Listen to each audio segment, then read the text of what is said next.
Hello, this is Fix Your Eyes. We're doing a show today on a campaign on eczema, and I have a guest with me who's a natural herbalist. Natural practitioner, natural practitioner, and he's basically got a clinic in Burton. His name's Alex Carberry, also known as Alexander Carberry. And basically we're going to be going over eczema today and looking at how to deal with it. And basically the symptoms of it, what kind of, basically we're just going to look at overall what eczema is and how we can basically work towards sorting it out. Okay, can you describe somebody who's got eczema to me?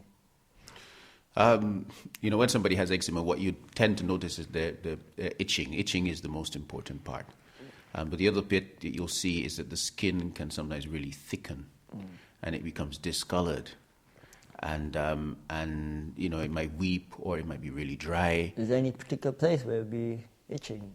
Well, usually you'll find that the first places you get it are in places like, the insides of the elbows, the insides of the knees, and then it can be on the torso, usually on the torso, sometimes on some extremity, maybe like the legs or the arm or the face. But eczema can come anywhere. I've seen people with eczema in their hair, on their scalps. Yeah, normally I've noticed that people have eczema on their face. That's how I would normally notice it, unless their arms are uncovered. But normally you see it on the face.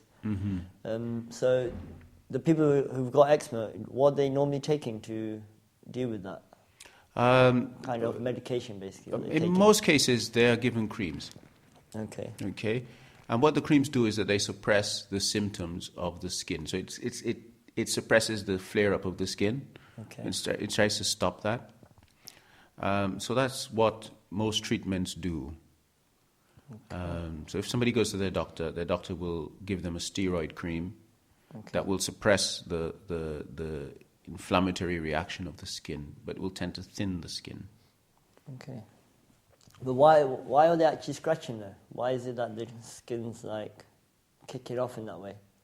Well, the thing about it is that eczema appears outside, but it starts inside. Okay. And the reason why it starts is that usually their digestion has a problem. Okay. And because it can't digest difficult to digest foods, it builds up the toxins or poisons in the body. Okay. And it can't get rid of them fast enough through the usual way that people will do it. And so the body is using the skin to get rid of those toxins. So basically, because you just mentioned the digestion, so you're basically talking about food. Yeah. So food's playing a part in the fact that they've got toxins in the body. Yes. So is there any particular type of food, or is it just... Well, generally any food that's difficult to digest.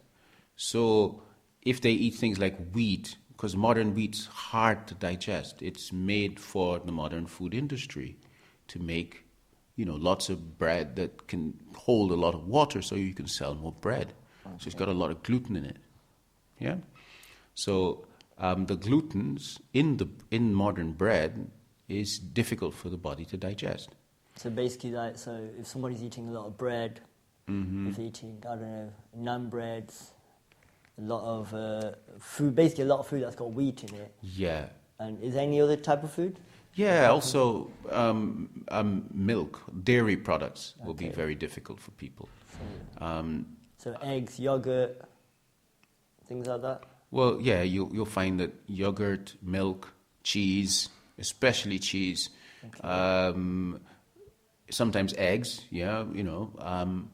although eggs aren't that difficult to digest, but also eggs because they're quite heating, and you'll find lots of meat, oily foods. Okay. So it's a number of things. There's a number of things. Like some of my friends, I think when they get a bit stressed out, they get eczema as well. So exactly. Can that be also a cause of it, or? Yeah, because when you become stressed, a lot of the pressure happens around the digestive organs. Okay. So that's a long explanation, but that around the digestive organs, stress will come. So when people are stressed, they sometimes get the stomach. They can't eat. They feel stomach problems. So stress affects digestion. Okay, so from what you're saying, basically, is like there's a number of things that cause eczema. So it's basically identifying what them things are. So it could be flour, It could be dairy product. It could be just stress. But, Correct. But it's about identifying what the actual thing is. Yes. Okay. And the treatments that people are currently using, though, like I've got some friends who use creams and stuff, but they've still got it. So it's not actually working. Okay. I give them some relief. It'll give them some relief, but it's not actually curing it. It's not getting rid of it. No. Okay. No. Another thing I found is like you got some of my friends like who got eczema. That when they go abroad, they'll go to a hot country. There, the eczema seems to just really, really calm down. Yes. Because when you go to a hot place, you sweat. Okay. So toxins are coming exactly. out. So Okay, it does what the eczema was trying to do. The skin is able to do it naturally. So the heat is naturally helping the body to just get rid of what's sweat in and there. get rid of it. Okay. And then also you'll lose more water through the lungs and so on, and that will help. One of the ways the body gets rid of toxin also is through the lungs, which is why you find eczema and asthma usually go hand in hand. So, in that case, if I did have eczema, and obviously I had been using all these creams and they're not working, so what do you suggest I would have to do? You need what would be basically part of the treatment for me? you need a treatment that really understands eczema. Eczema starts as a digestive problem. Okay. Really, its root is in digestion and getting rid of toxins. So you really got to strengthen the body's ability to digest and ability to get rid of toxin. Okay. So you got to stop those. You got to stop the problem where it starts, and then you have to strengthen what has been weakened. Okay. So basically, what you're saying is basically internally you got organs which are weak, which is mainly your digestion, and we've got to strengthen that digestion. So, how would I strengthen digestion? What would I need to do? You've got to simplify your foods. One of them, you have to really simplify your foods. You have to remove hot spices. Okay. You've got to. So, if we talk about me, for example, Yeah. like I come from Pakistani background, so I eat a lot of hot food, chapatis, rice. And there's going to be a lot of basically hot spices in there, like garlic and ginger and things like that. And then you got the red chilies and you got the green chilies and stuff. So I would basically have to cut that down. Yes, you'd have to cut that down. Okay, all right. And then what do I replace that with? What kind of food am I looking to eat then? You'll be looking to eat what Pakistanis would call bland food. Bland food. So Yeah. English food then. Yes, and you'd be eating a lot of soups. Okay. Sometimes porridges, and you're eating food that's really light on the digestion. So basically, soup. So the stomach doesn't need to work a lot to break the soup down because it's liquid, basically. Exactly. Okay, so that's lessening the load off the stomach. That's what you're trying to say. Exactly. Okay, and any kind of medication? Well, yes, because you've now got to strengthen the ability of the kidneys to work. Okay. And also of the body to get rid of, because when you go to the toilet to pass out solids, you've got to strengthen both of those capacities of the body. Okay. So basically, overall, what you're saying is that your main problem is your stomach.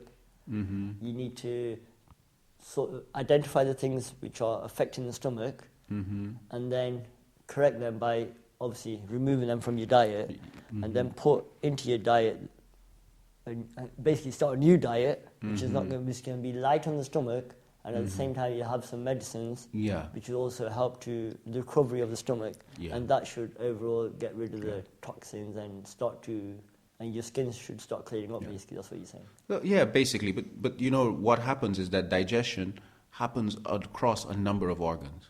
Okay. So when digestion starts to break down, you'll find pressure on these other organs, and then they'll also become damaged. Okay. Yeah. So you've got a whole load internally. You've got a lot of work to do. Okay. So it takes a while. All right. Yeah. Really curing eczema takes at least a year. At least a year. And then after that, we need to use no more creams then. Well, yeah, I think the creams. Well, the creams might give you some relief, but you need to keep reminding yourself of the fact that the foods that you eat are causing you a problem. So you need not to forget that. And this natural reaction which is the skin, is not really the one that you need to concentrate on. You need to concentrate on dealing with the source of the problem. So you look at basically internally what's going on. Yeah. Okay. Yeah. All right. Okay, so we've covered quite a bit on eczema today, and I want to first of all thank you for coming in. Oh, it's a pleasure.